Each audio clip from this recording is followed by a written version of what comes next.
Boa tarde a todos e a todas. Primeiro, eu quero falar da honra, né, que é poder participar desse momento de reflexão da política, representando uma parcela do movimento, porque a gente não representa todos, né, tem vários grupos de diferentes atuações, né, então eu faço parte de um desses grupos, então eu vou trazer uma visão nossa, só da nossa parte.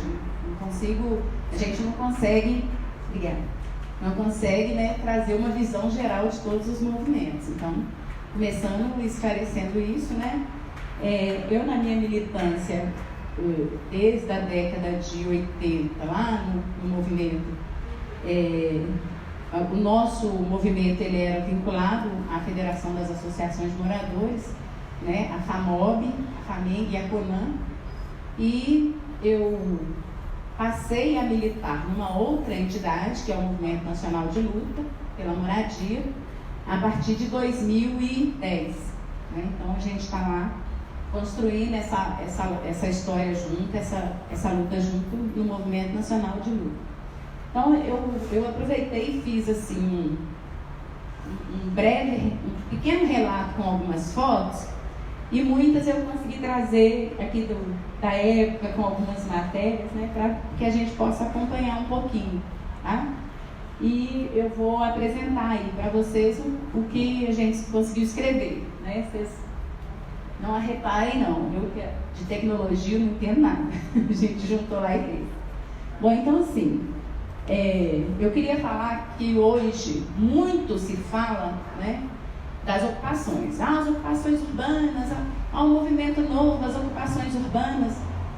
Só para a gente deixar claro que as ocupações, elas sempre existiram.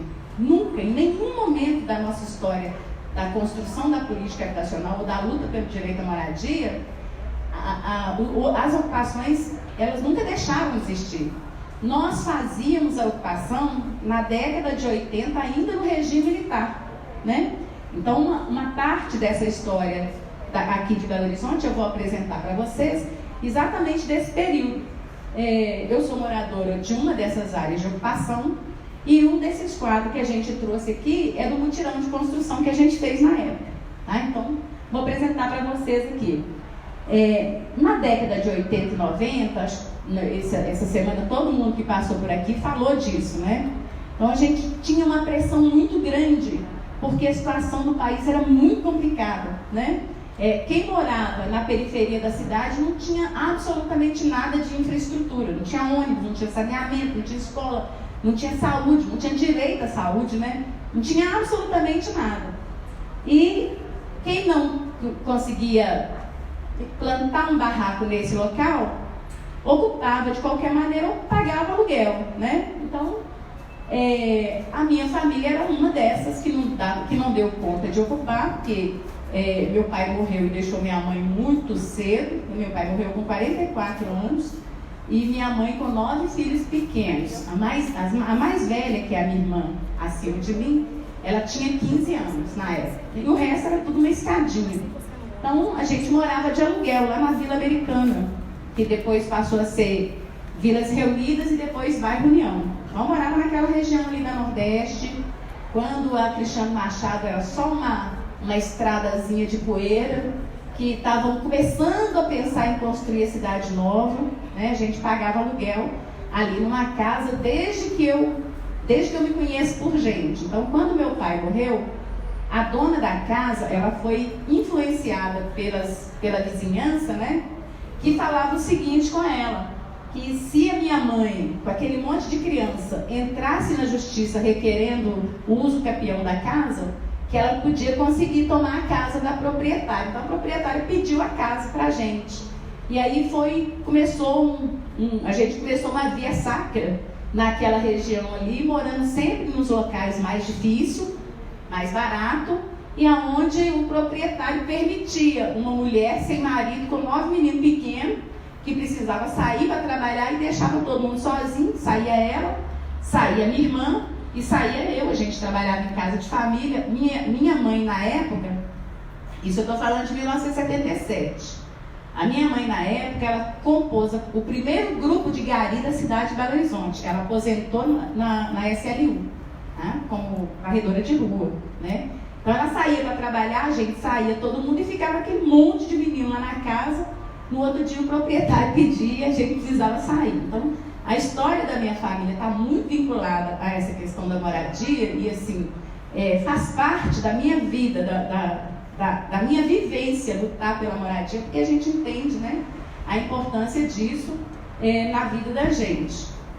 Os meus irmãos todos, o caçula está com 40 e alguma coisa hoje, o caçula está com mais ou menos isso, acho que 41 anos, nenhum conseguiu estudar, quase ninguém. Meus irmãos fizeram mal o primeiro ano de grupo, né? Então, sabe assinar o nome, mas a gente não tinha parada, né? Não tinha paradeiro, vivia mudando de um lado para o outro, e em cada vez uma casa pior do que a outra. Então, nessa época, a pressão era muito grande. Ainda lá em 77, quando a Coab estava fazendo os conjuntos, e que fazia conjunto aqui em Belo Horizonte, acho que um dos últimos que ela fez foi no bairro São Gabriel, do lado onde a gente morava, a gente estava morando de aluguel lá no Eimard, que é do lado, né? Era só atravessar a 262. Então a Coab estava fazendo um conjunto lá e o povo não queria as casas, não, era sorteado e não queria a casa.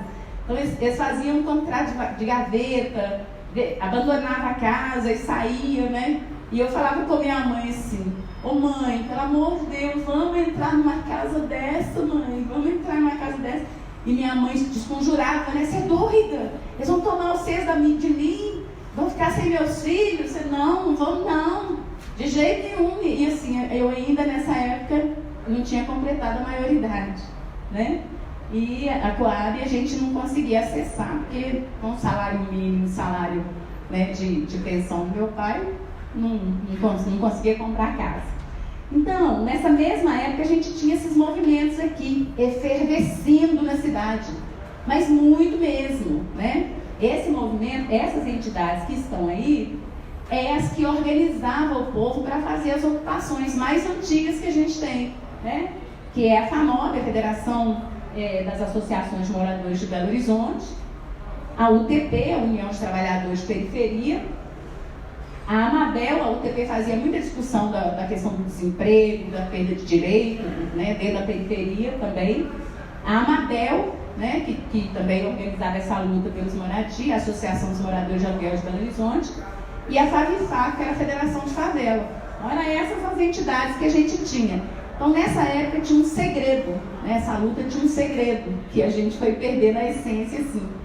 Essas entidades, elas organizavam na sua base, na sua direção, todos os quadros da esquerda, né? Todo mundo se identificava mais atuante, mais, né, contra aquilo que estava dentro dessas entidades aí, orientando os moradores, ajudando os moradores, discutindo, entrando na casa das pessoas, levando essa questão do direito ao saneamento, à moradia, né, a direitos básicos. Então, essa luta, ela concentrava a esquerda mesmo, né? Bom, essa daí é uma foto da época. Ela está aqui também, deixa eu ver. Ela está ali. A original dela está ali, tá? E essa luta aí, ela foi contra a carestia, porque assim, era uma fome danada, gente. Assim, é difícil a gente falar da fome, né, para quem nunca passou fome, mas assim, a fome é a pior coisa que pode acontecer na vida da pessoa. Pior coisa, o pior sentimento que tem. Você perde a humanidade, né, quando você está com fome. E nessa época a fome era terrível, né? O leite, então, tinha um movimento, né, por causa do preço do leite e tal, então, e essas entidades organizavam. Tem mais uma. Essa foto aqui já é de um outro segundo, de um outro momento da construção, né, desse direito à moradia que a gente está conversando aqui, que é da construção do programa de habitação vinculado ao governo federal da época, né, e à Prefeitura de Belo Horizonte, que chamava Proinco. Acho que essa semana alguém já falou dele aqui, né? Era um programa que produziu muitos lotes. Eu sei que tem um monte de gente aqui que questiona a política de habitação do Ferrara. Eu não questiono de forma alguma. Hoje, então, não questiono de forma alguma mesmo, né? Porque naquela época resolveu o problema de moradia de centenas de milhares de famílias. Pode não ser a moradia que a gente entende como direito hoje, mas é uma moradia que resolveu o problema naquela época, inclusive da minha família, né? Então essa é uma matéria do jornal, ele está aqui também, né? E foi de uma das manifestações que a gente fez.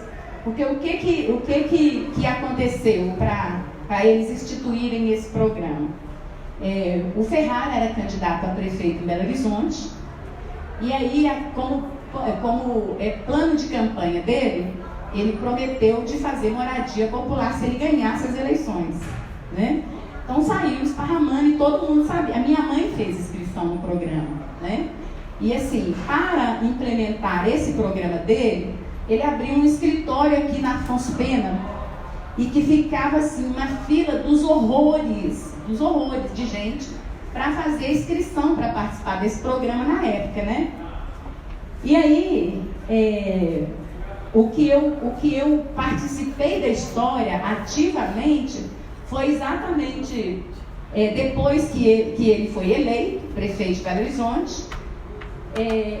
Passou alguns meses, ele não falava nada do programa, e aí a associação lá do Alto Veracruz começou a organizar as pessoas que fizeram a inscrição para receber a casa do programa, né? E a gente, assim, eu pagava aluguel na época, eu tinha arrumado um marido, porque assim, o meu marido, olha pra você ver, uma menina jovem, né, jovem, cheia de vida, que mora apertada num barraco, cheia de gente, que não tem comida direito, você não tem jeito, assim, né? Hoje, se eu tivesse antigamente a cabeça que eu tenho hoje, minha história seria outra, mas naquela época era um desespero para sair de casa que vocês não imaginam. Então, o meu marido, e a gente foi morar num cortiço ali na Saudade, né, na Rua Juramento, tinha um cortiço lá, um cortiço mesmo. A dona Ana alugava um monte de quartos, né, e tinha o banheiro, a pia, o tanque, era tudo coletivo lá. Nesse terreno a gente alugava um barraco lá, né? Então, quem arruma marido arruma filho também, né? Eu tinha 4, assim, um atrás do outro, né? E assim, difícil, né? Emprego não tinha não, gente. Emprego não existia. Na época, eu sobrevivia fazendo jogo de bicho na cidade. Assim, quase todo dia a gente era preso, né? Fichado na polícia, mas era onde a gente sobrevivia. Eu e meu companheiro lá, meu marido. Bom, então essa daqui é uma matéria da época, porque a gente definiu, né? Eu cheguei, vamos contar também como que eu conheci esse movimento. A gente pagava aluguel lá e alguém virou para mim e falou assim: olha, tem uma associação organizando um povo para moradia lá no Alto Veracruz, vamos lá? Era uma vizinha, eu falei: vamos, claro, vamos lá. Juntei meus meninos e a gente subiu o morro, né, a pé, para ir lá no Alto Veracruz, onde fazia a reunião. Quando eu cheguei, eu não sei se vocês conhecem o Alto Veracruz, tem ali a Rua General Osório, aonde tinha o antigo centro de saúde, onde tem a Praça Dona Valdete, de um lado, e esse endereço era do outro, né? Na General Osório ali. Quando eu cheguei nessa rua, que eu vi aquilo, assim, eu quase desmaiei. Misericórdia, meu Deus. Mas tinha tanta gente nessa reunião, mas tanta gente, que eu virei e falei assim: puxa vida, se eu não entrar para dentro desse trem, eu não vou conseguir casa não. Não vou conseguir casa não. Aí esperei terminar a reunião e fui e me apresentei para o Paulão, que era o presidente da associação, a equipe que estava fazendo os cadastros, e ofereci como voluntária. Então, acabou que eu comecei a organizar o cadastro das 8.000 famílias que a gente tinha participando desse movimento na época, né? Então, eu organizava toda a agenda de sindicância que a gente fazia, tá? Então, enquanto o programa não saía, a prefeitura não cumpria com a obrigação dela, com o que ela comprometeu, a gente fazia sindicância na casa das famílias que estavam inscritas no programa. A gente tinha equipe de sindicância, né? Cada um ia para uma região, que a gente tinha gente da cidade inteira, né? Cada um ia para uma região, fazia a visita na casa das pessoas e trazia o relatório para a gente organizar dentro da pasta, né, de inscrição das pessoas. Então, numa das reuniões da direção, e aí eu passei a ser direção do movimento, para vocês verem, negócio, né? Numa das reuniões de direção, a gente definiu que nós íamos fazer romaria na prefeitura para pressionar o prefeito para ele soltar o que ele tinha prometido para a gente, né? E aí a gente definiu que uma vez por mês nós iríamos fazer passeata de lá do Alto Veracruz, da Rua General Osório, onde a associação alugava um cômodozinho de uma porta de bar, né? A gente saía de lá a pé e vinha aqui na prefeitura, né? E toda vez que a gente saía, a polícia vinha atrás da gente. Tem umas fotos aqui de uma das nossas caminhadas, né? E aí tem ali o policial cercando a gente, como também tem uma foto com um oficial de justiça procurando quem eram os líderes do movimento. A gente conseguiu guardar essa memória, né? Então, para vocês terem uma ideia, esse aí era um ajuntamento de todos os movimentos, né, de todo mundo que participava de todos os movimentos da cidade, né? A gente encontrava sempre, toda vez que nós começamos a fazer articulação, né? Então, toda vez que a gente descia a pé do alto, vinha uma turma também lá do Boa Vista, vinha uma turma do Barreiro, vinha uma turma. Então, assim, né, eu penso o seguinte, toda vez que eu me lembro disso, eu falo assim, gente, nada é novo, né? Tudo se recria, tudo vai se recriando. Então, esse é um dos mutirões, tá vendo? De produção de moradia, também da época. Bom, esse aí é o nosso mutirão. Esse é o nosso, aquela ali é a carteirinha lá do programa, né? Essa dona é minha mãe, Maria da Paz, né? Esse aí é a carteirinha. Isso. Essa é a minha mãe. Carteirinha da minha mãe. Volta lá, por favor. Então, aqui, ó, o que eu falei com vocês. O oficial de justiça, ele estava sempre atrás da gente procurando os dirigentes do movimento, porque ele é um oficial de justiça, né? E as fotos lá em cima, elas não estão muito bem organizadas, não, mas já foi depois que a gente recebeu o terreno, o direito, né, de ocupar o terreno, e aí nós organizamos os grupos de mutirão para fazer a limpeza, a demarcação dos lotes, né? A demarcação das caixas das como é que fala? Engenheiro. Não, não é caixa de gordura, não. A fundação, obrigada. Isso. A fundação. Nós também fizemos a fundação, né? O engenheiro passava lá uma vez por semana, media, orientava a gente, né? E a gente mesmo fazia, enchia, né? Então, e tudo separado assim em grupos, né, que a gente organizava na época.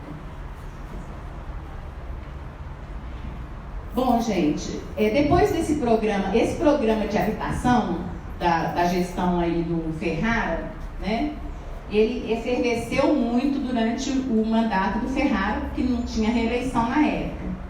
Quando o Ferrara saiu, foi eleito o menino foi candidato a governador do estado uma vez. Pimenta da Veiga, ele ficou 9 meses na prefeitura. Ele ficou 9 meses na prefeitura, né? E saiu, foi para Brasília. E aí quem assumiu o restante do mandato foi Eduardo Azeredo, né? E aí a gente não conseguia conversar não conseguia nada. Com o Ferrara era difícil, pelo menos para o nosso movimento conversar, a gente não conseguia, não. A gente tinha uma diferença, né? A gente teve uma diferença de todos os outros conjuntos que foram construídos na época. Acho que porque a gente começou com essa revolta, e a prefeitura não gostou muito, claro, né? Então, nós fomos a comunidade que não recebeu material, nós não recebemos, a gente recebeu uma parte muito pequena do material para a construção das casas. No nosso canteiro de obra não chegavam as ferramentas que emprestava para a comunidade fazer as obras, a gente não tinha as ferramentas, e o engenheiro era nosso, ele só ia lá porque a gente fez amizade com ele aí, né? Ele ia extracurricular, ele ia lá dar suporte para a gente na época, né? E na gestão do Pimenta da Veiga, que depois Eduardo Azevedo, a prefeitura parou terminantemente de conversar com as vilas e favelas, e nessa época a gente já estava discutindo pró-favela, estava discutindo direito à urbanização, os direitos básicos para melhorar a qualidade de vida, mas a gente não conseguia acesso ao prefeito, né? Eu me lembro de uma reunião assim, que eu vou morrer lembrando dela, e eu espero que as pessoas todas que eu conte essa história, que a gente conta, coloquem na memória, para entender como é que o poder público, né, trata o cidadão, né, que não trata como direito. Nós conseguimos uma reunião lá com o secretário do Eduardo Azevedo, que era o Amilcar Martins, secretário de governo, né? Com muita dificuldade conseguimos uma agenda com ele, depois de fazer uma pressão danada lá no Jafé Abraão, que era o presidente da UPEL na época. A gente conseguiu uma agenda aqui com o secretário de governo. E aí ele nos recebeu, né, lá naquela sala onde tem uma mesa linda, grandona, que a gente já reuniu nela depois muitas vezes, né? E assim, ele abriu um mapa de Belo Horizonte em cima dessa mesa e falou com a gente assim, aonde é que vocês estão localizados aqui nesse mapa?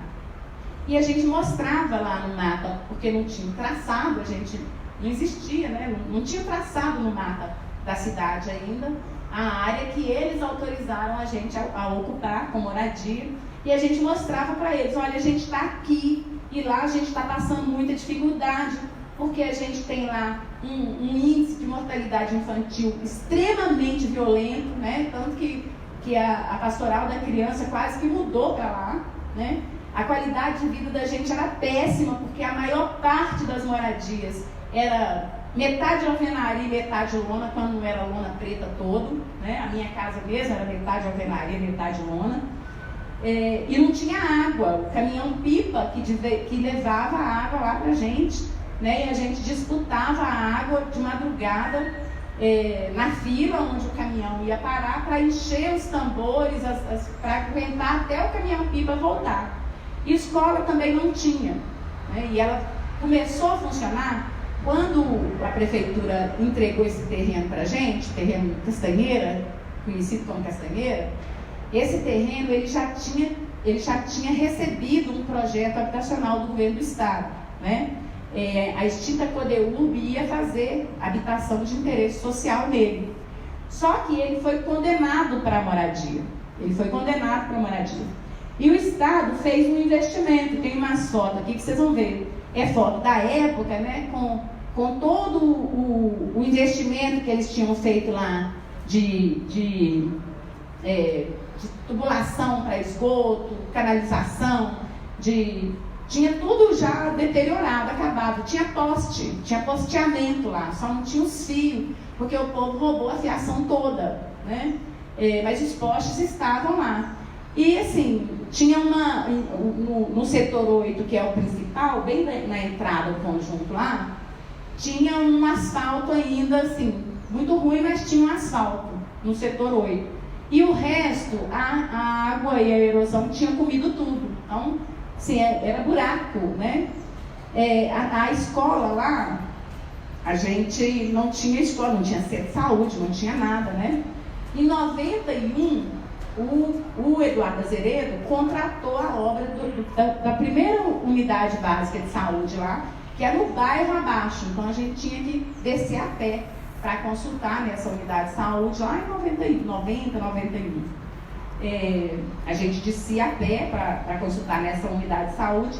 E as nossas crianças, por causa desse projeto que não tinha dado certo, né, o Estado tinha projetado tanto essa unidade de saúde quanto uma escola, mas no bairro Taquari, no bairro onde o pessoal comprou o loteamento regular e tal, né, ao lado da fazenda da deputada Maria Elvira, né?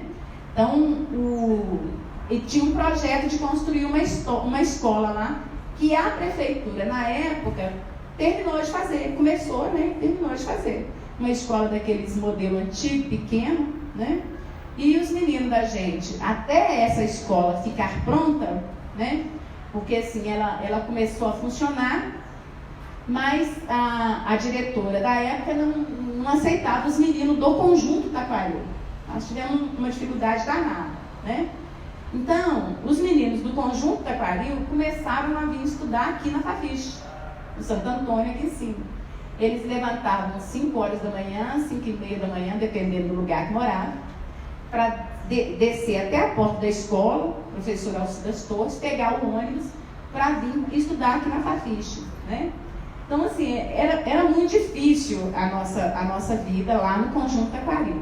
Nos outros conjuntos construídos pela política e que assentou muitas famílias deste mesmo movimento, o projeto, o processo de urbanização, de infraestrutura, foi difícil também, mas foi um pouco mais tranquilo do que o nosso, sabe? Eu falo até hoje, a gente conversando lá com as pessoas mais antigas do bairro, a gente fala assim, nós fomos castigados, a gente sofreu, foi um castigo, né? Por isso é que não investiram nada na gente aqui, né? Então, quando, lá em 92,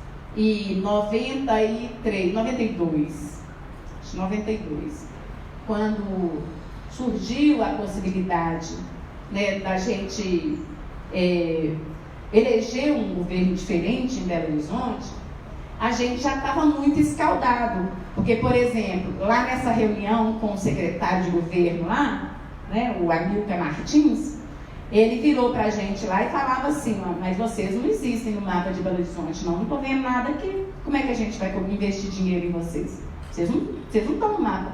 Sim, foi uma das piores situações que eu já passei na minha vida, porque assim, a gente sai extremamente abatido, humilhado, né, dessa situação, assim, você sentir a invisibilidade mesmo, o que é invisibilidade, né, de investimento. Então a gente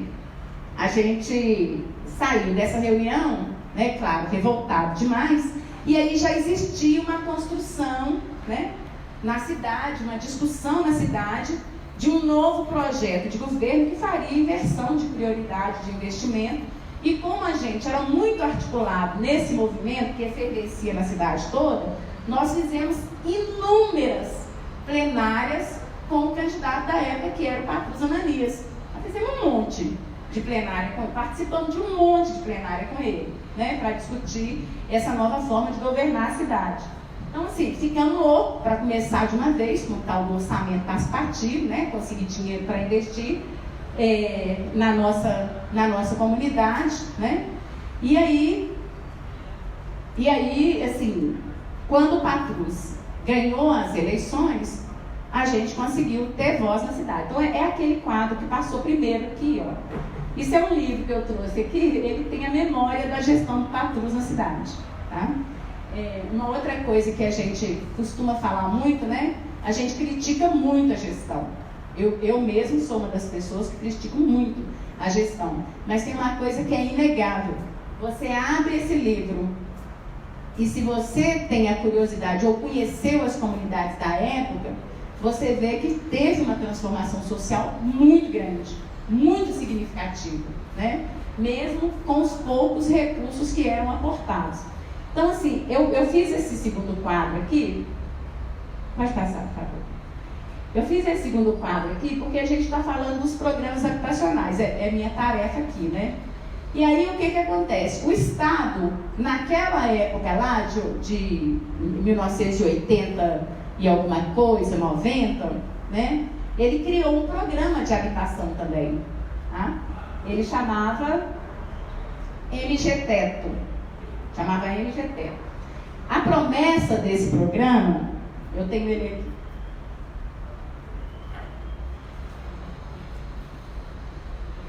Tem ele nas matérias do jornal que saiu na época.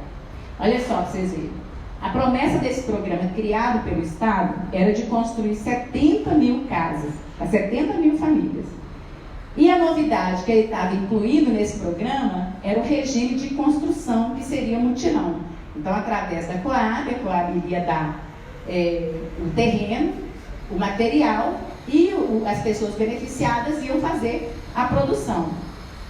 A proposta de investimento no programa na época era de 227 milhões. E ele iria atender 229 cidades.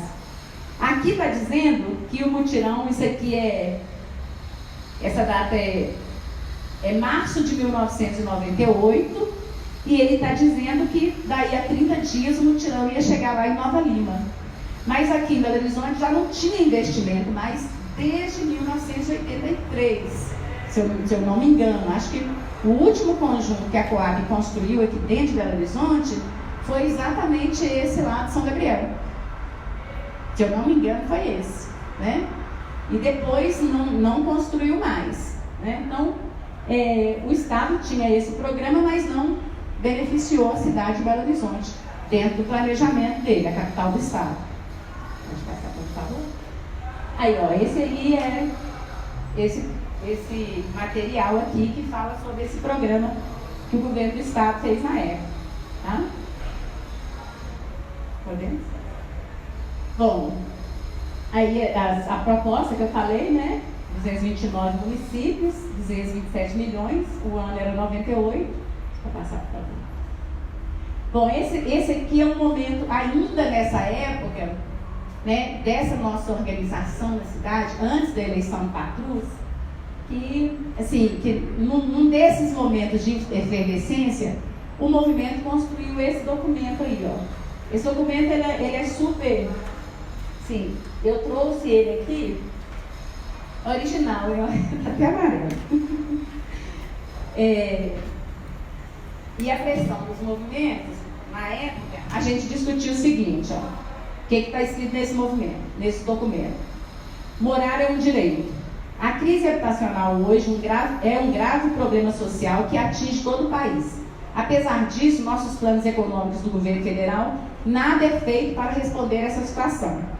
Só na região metropolitana de Belo Horizonte, a falta de moradia chega a atingir 100 mil unidades. E em todo o estado de Minas Gerais, essa carência de casa envolve 450 mil famílias, enfrentando os aluguéis, as áreas de riscos, as praças e os viadutos. Para enfrentar esse problema, várias organizações populares têm lutado para arrancar dos governos políticas e programas habitacionais que atendam às necessidades do povo. São milhares de pessoas que se organizam em movimentos do Sem Casa, levando à rua seu clamor por melhores condições de vida. A gestão do Patrus aqui, porque tem uma referência aqui, né, à discussão do orçamento participativo. Então fala assim: apesar de muito esforço, as conquistas ainda são limitadas. Em Belo Horizonte, o movimento alcançou o orçamento participativo da habitação, que irá atender no próximo ano 1.400 famílias. Uma vitória da luta. Mas precisamos ir adiante pelo tamanho da nossa necessidade. É um absurdo que o governo do Estado e o governo federal não tenham nenhuma resposta a essa grave situação. O município isoladamente não consegue responder suas reivindicações. É necessário que o município se coloque ao lado dos movimentos organizados para exigir nos níveis de governo a sua cota de responsabilidade no tratamento da crise habitacional. E aí quem assina esse documento? A Federação das Associações de Moradores, a Central Metropolitana do Sem Casa, o Centro de Apoio ao Sem Casa, a Associação dos Moradores de Aluguel de Belo Horizonte, a AMABEL, Federação Mineira de Mulheres, Federação das Associações Comunitárias de Vilas, Favelas e Conjuntos Populares, a FAVIFAR, né? Bom, e aí, gente, eu já vou entrar no orçamento mesmo, para não atrasar muito, a gente poder fazer um debate legal. Já vamos falar do orçamento participativo. Então, como foi falado aqui, né, o orçamento participativo de habitação foi criado um ano depois que Patrus assumiu a prefeitura. 93, 94, a gente discutiu todo o sistema de habitação, né?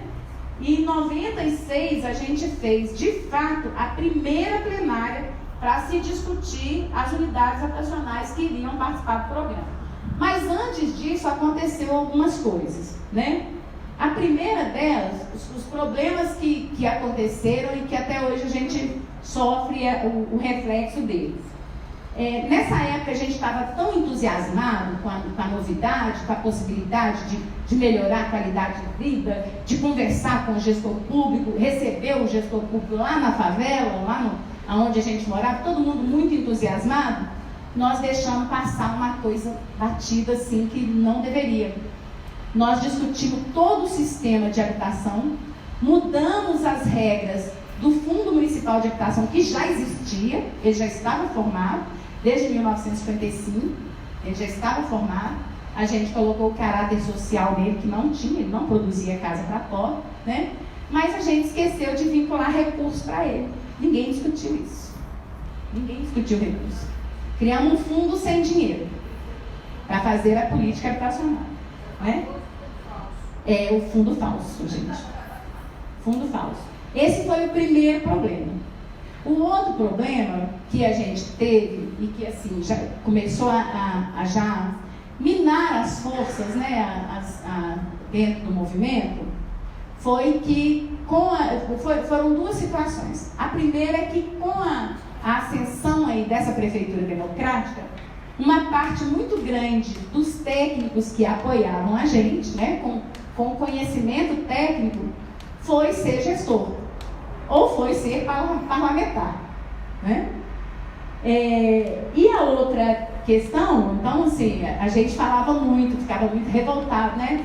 Porque a prefeitura, como é que fala? A prefeitura levou para si, cooptou, a gente usava a palavra, sempre usava a palavra. A prefeitura cooptou os quadros tudo do movimento, agora todo mundo é governo. Agora todo mundo é governo, a gente não tem quadro mais, né? Bandeou para o outro lado. E quem não bandeou queria fazer os dois papéis, de poder público e de liderança do movimento. E não tem jeito, não se mistura as coisas, né? Não dá certo. Todo mundo sabe que não dá certo. Bom, fora isso, teve o primeiro orçamento público, discussão pública da peça orçamentária do município, né? Foi feita por regional, depois dessa construção toda, que envolveu todo mundo da esquerda, todas as vilas, todo mundo assim, extremamente crente naquela mudança, né? De mudança de paradigma que a cidade ia ter. E aí, já tínhamos feito todos os pactos, todo mundo acreditando em todo mundo. Mas aí aconteceu uma coisa lá na plenária do Oeste, a Antônia está aqui, né? Foi combinado que a gente não poderia discutir a questão habitacional no OP de obra. Mas Antônia de Pádua, extremamente desobediente, juntou o povo do casa todo e foi lá para o Oeste com esse povo, né? E pressionou para lá e pressionou para cá e arrancou o terreno do OP Obras. A gente ficou injuriado com aquela questão que a prefeitura fechou a porta para todo mundo, né? Falou, não, chega lá, não, para ninguém mais, é só aquilo ali porque deu problema e tal. E assim, né? Então, do ponto de vista de uma parcela do movimento, a gente começou a quebrar, né, os acordos que a gente tinha feito junto, né?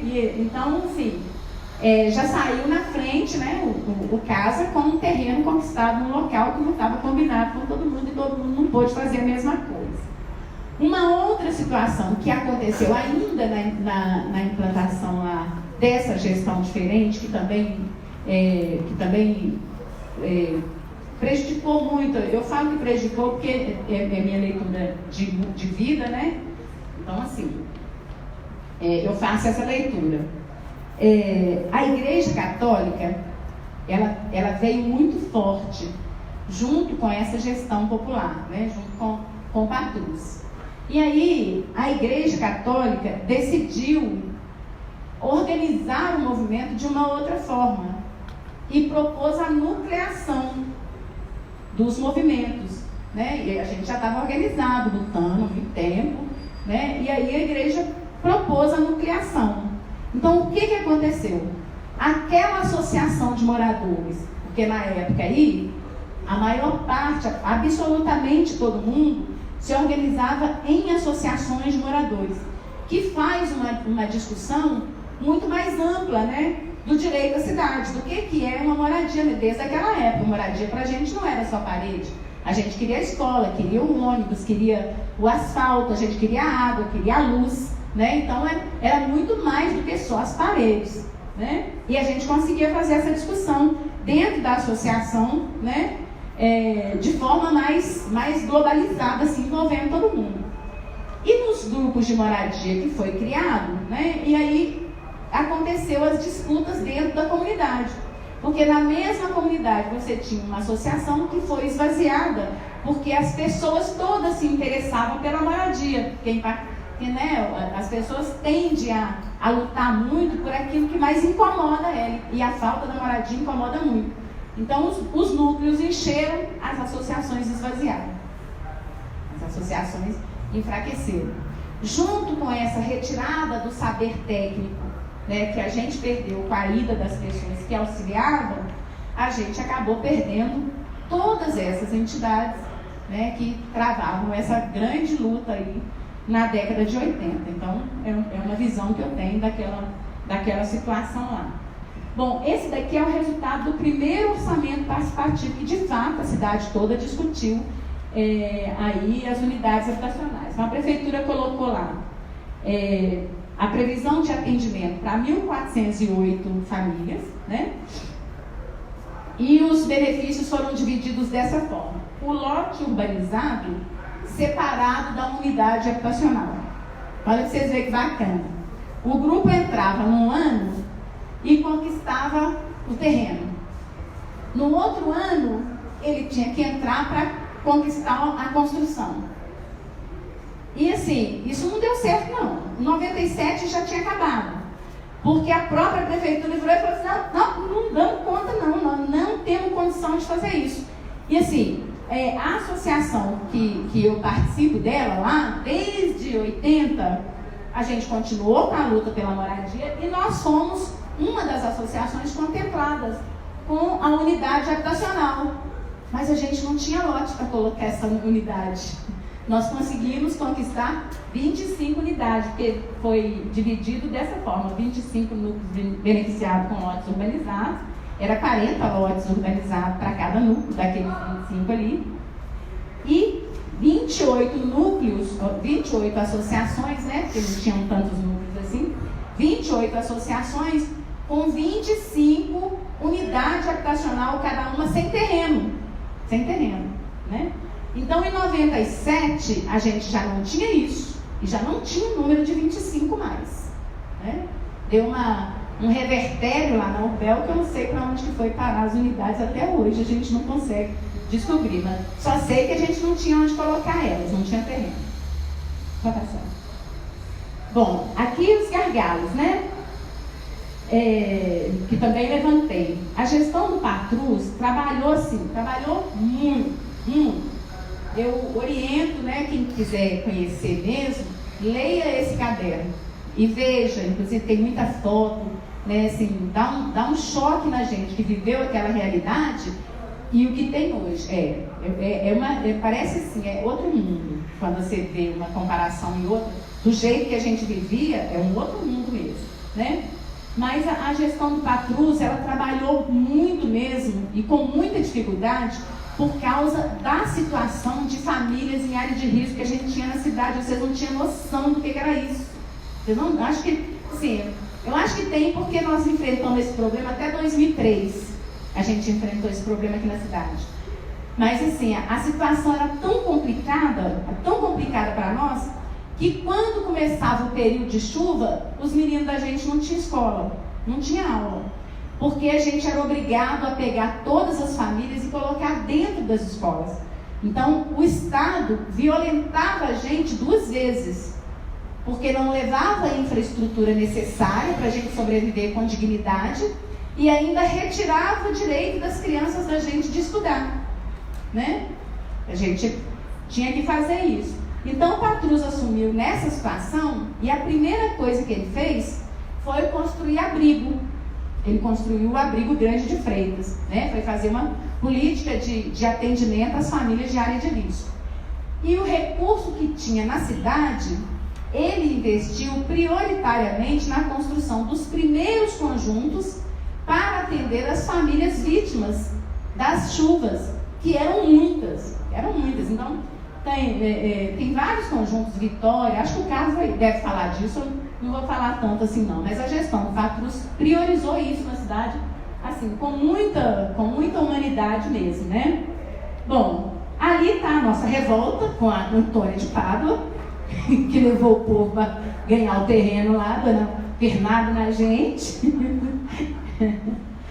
E assim, a outra coisa que o Patrus fez na época, que também foi muito interessante, é que ele adquiriu grandes áreas, né, para a produção de moradia. Nós temos uma outra questão também dessa época, né, uma pendência com a prefeitura até hoje que a gente discute. Uma dessas áreas que o Patrus comprou é um terreno ao lado do conjunto Taquaril, onde foi instalado o Grande de Freitas, é conhecido como terreno Grande de Freitas. Quando o Patrus comprou esse terreno, o Patrus foi lá na nossa comunidade, sentou com a gente lá na comunidade, que era uma das maiores e mais problemáticas em situação de risco da cidade. Todo dia, começava a chover, morria gente lá, né? Começava a chover, morria gente. A gente já estava cansado de enterrar companheiro, de luta. Não era próprio para moradia, vocês lembram, né? Então, o Patrus adquiriu esse terreno e ele foi lá falar com a gente que o terreno tinha sido adquirido para produzir as moradias, para reassentar as famílias da área de risco do Taquaril, né? Não é à toa que o conjunto Taquaril é o único da cidade que tem plano diretor. Nós fizemos planejamento estratégico naquela época, plano diretor do conjunto Taquaril, e estava prevendo isso. E acabou que assim, que a efervescência, a necessidade da prefeitura de cumprir com os compromissos de habitação levou lá para o conjunto as famílias do OPH, né? E aí o povo do Taquaril só conseguiu ser reassentado numa parte desse terreno que foi comprado.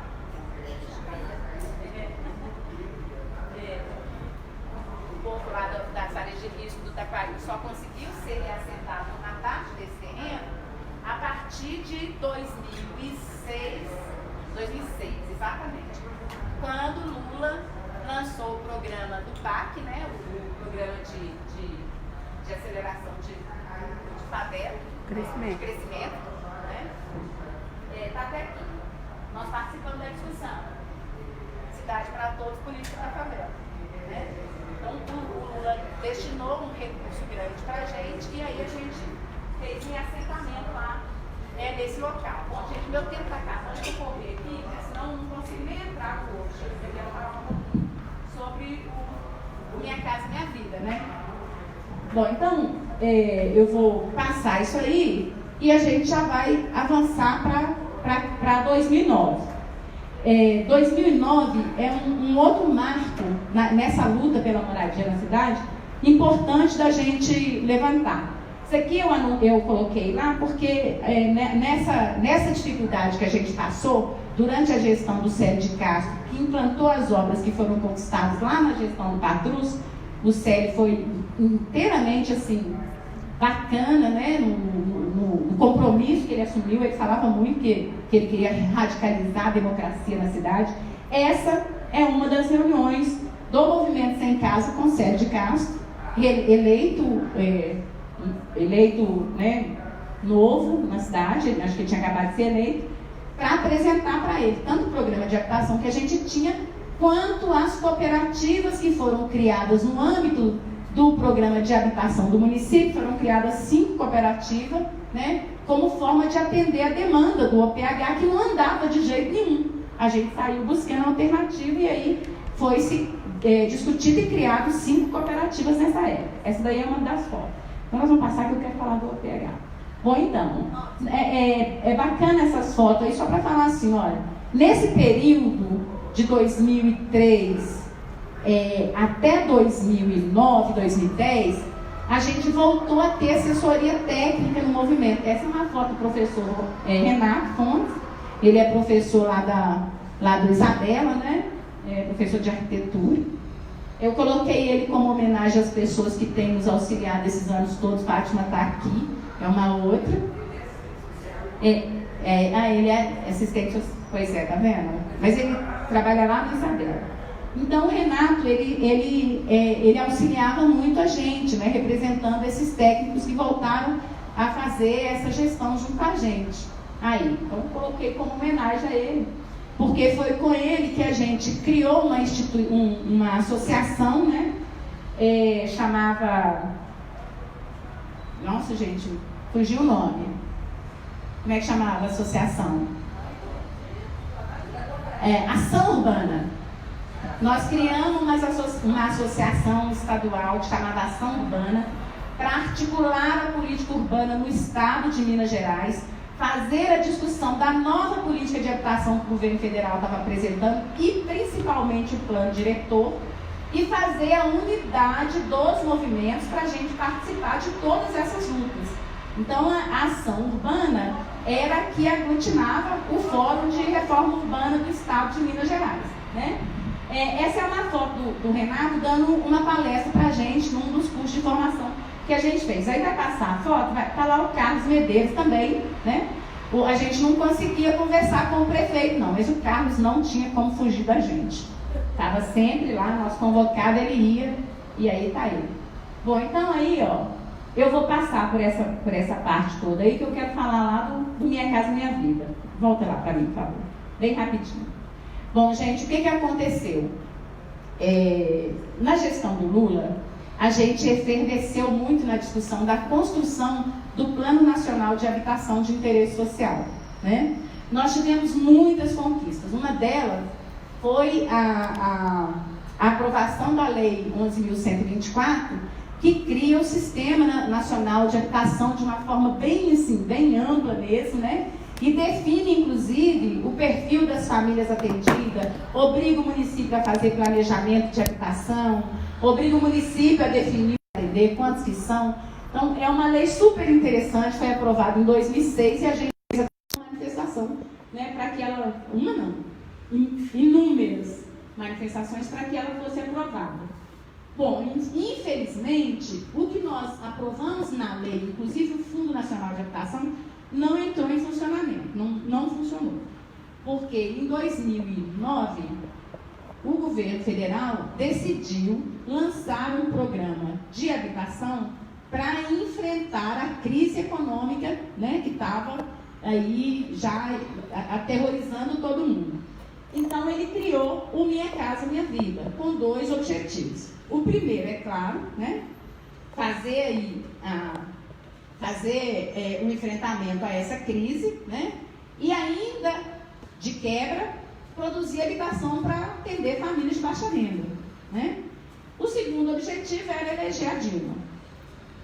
Então, ele implantou o programa Minha Casa Minha Vida, né? Com 3 faixas de renda. Era de 0 a 1 salário e 1/3. Não, era de 0 a 1 salário e 1/3. Que era R$ 1.350, dava 1 salário e 1/3. Acima de 2 até 6 e de 6 a 10. 3 faixas de renda. Tá? E nessa época, gente, é interessante a gente falar que o governo federal, lá do Fernando Henrique, tinha um programa de habitação interessante também. Não atendia a gente.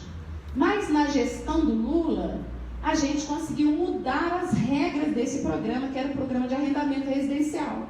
A família adquiria o apartamento, pagava a prestação durante 15 anos, com a possibilidade, se quisesse, de adquirir o apartamento de compra ao final dos 15 anos, né? O interessante é que não tinha aumento de prestação nesse programa, ele não tinha, ele não sofria mais-valia, né? O que a gente falava, olha, é muito interessante, porque se a Xuxa comprar um apartamento nesse prédio, eu vou pagar o mesmo valor. Era assim que a gente falava na época, né? E esse programa a gente não conseguia entrar nele, não. Mas uma das primeiras coisas que lá o Ministério da Cidade fez foi mudar as regras desse programa, né? para que famílias, de fato, com um salário pouquinho, não comprovado na carteira, não tinha essa necessidade, pudesse entrar nesse programa. Então, a gente atendeu muita gente nesse programa, na gestão do Carlos Medeiros, secretário, né? E aí, para vocês terem uma ideia, porque isso também é importante falar, em 2008, o Sinduscom foi provocar uma reunião lá no Conselho de Habitação e ele falou o seguinte: olha, a gente precisa da ajuda de vocês, porque o governo federal está repassando muito pouco pela unidade habitacional do PAR, e a gente precisa que ele aumente, que ele dê um reajuste. E ele não está dando reajuste. O reajuste que ele está dando aqui é o mesmo valor que eu construo uma unidade habitacional aqui em Contagem, Betim, Sabará. É o mesmo valor que ele paga para mim construir aqui. Eu não dou conta, eu vou construir nessas cidades lá. E aí a gente fez um seminário com o Sinduscom, falando e tal coisa, né? Para a gente ver esse negócio. E aí, o que o Sinduscom queria? Na época, o governo federal pagava por unidade R$29 mil. O Sinduscom queria 35. Esse seminário aconteceu em dezembro de 2008. O dia eu não me lembro, tá? Quando foi em abril de 2009, o Lula lançou Minha Casa Minha Vida. E aí, o lançamento do Minha Casa Minha Vida foi assim: eu vou produzir habitação de interesse social para atender as famílias sem moradia no Brasil, de 0 até R$1.350. Essas famílias, eu vou dar de subsídio para cada uma 46 mil. O Sinduscom não quis construir com o terreno dele, porque o PAR era produzido em terreno próprio do empreendedor. E ele queria 35 mil por unidade. O governo federal anunciou que ia pagar, alguns meses depois, que ia pagar 46, e ele não quis construir. Então, quando lançou o programa, a gente tinha o dinheiro do governo federal, mas aqui em Belo Horizonte não tinha nenhum terreno para produção. Não tinha. Não tinha nenhum terreno preparado, grande, para receber as unidades que vieram, né? O único terreno que tinha, que era possível fazer produção, era um terreno do movimento popular, uma cooperativa de interesse, uma dessas cooperativas, né? Que tinha um terreno lá no Vitória, no Jardim Vitória. E aí, junto com esse secretário aqui, a gente começou a articular, né? Nessa cooperativa que estava quebrada, que não ia dar conta de fazer o empreendimento, para que a gente verticalizasse as unidades habitacionais que estavam propostas para os cooperados, e assim atender todos os cooperados da cooperativa e uma parte, né, do nosso déficit habitacional aí no município. E aí, gente, eu já fui avermelhada ali, eu vou encerrar dizendo o seguinte: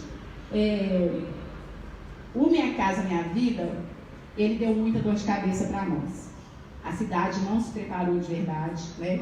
E além disso, a prefeitura ainda quis dar o calote nesta cooperativa, ainda quis dar o calote. Até hoje, a gente ainda tem demanda de justiça para atender cooperado que era dono do terreno, que pagou o terreno, que fez tudo dentro, né, da lei ali. E assim, a prefeitura, ela tinha uma meta. Trouxe um jornalzinho também, depois a gente dá uma olhada. Esse jornal aqui é de 2011, e ele está dizendo assim, olha, Belo Horizonte tenta acelerar obras habitacionais, né? Porque aqui no jornal está dizendo que ela não conseguiu atingir a metade da meta dela, que era 10 mil unidades, em 2011, né? Então, e assim, outra coisa que aconteceu e que foi muito pesado, é que toda a legislação que a gente tinha construído, ela foi deixada de lado e foi construída toda uma legislação específica para atender a necessidade do Minha Casa Minha Vida, sem contemplar as famílias aí do movimento. Você pode passar, por favor, bem rapidinho, que aí nós vamos lá. Essa daqui, ó, é uma manifestação que a gente fez para exigir que as famílias do movimento organizado tivessem prioridade no programa. A gente parou Afonso Pena 3 vezes em 2013. 3 vezes.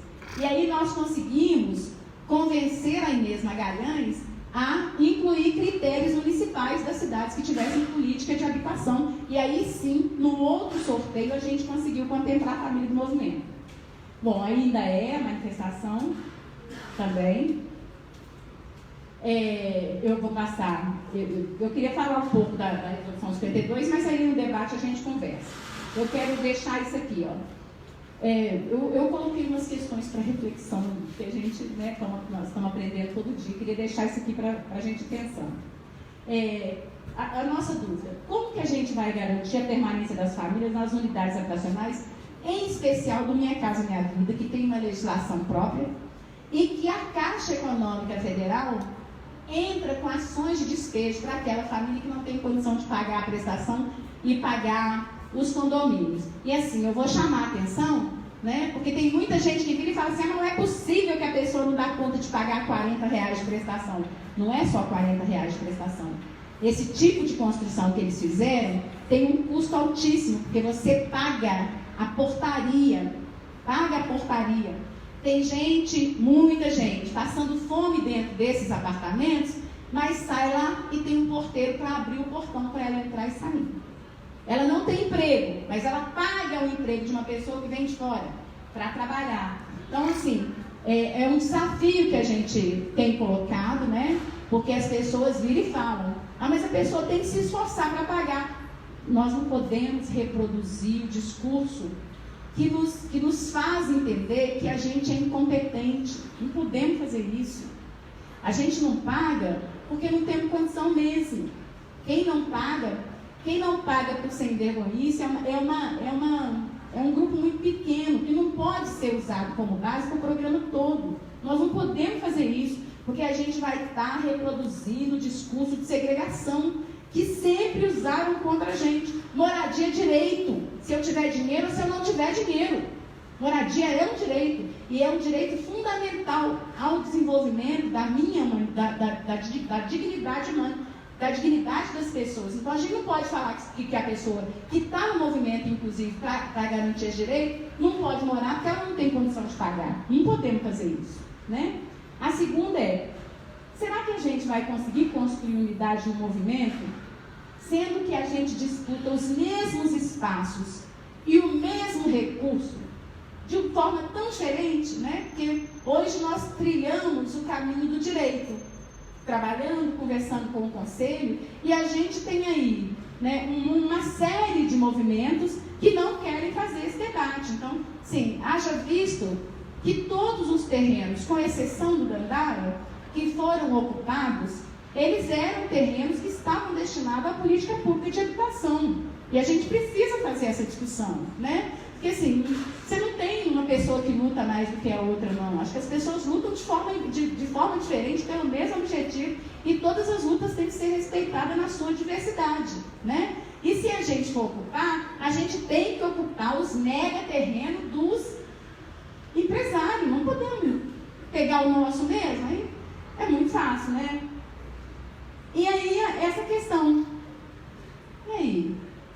A gente deve ou não acreditar e seguir pelas vias legais aí? Ou a gente entra para ocupar também? Porque senão nós vamos acabar ficando sem espaço na cidade também, né? Nós vamos ficar obedecendo à lei e vamos ficar sem lugar de morar. Então, gente, desculpa, tá? É isso, muito obrigada.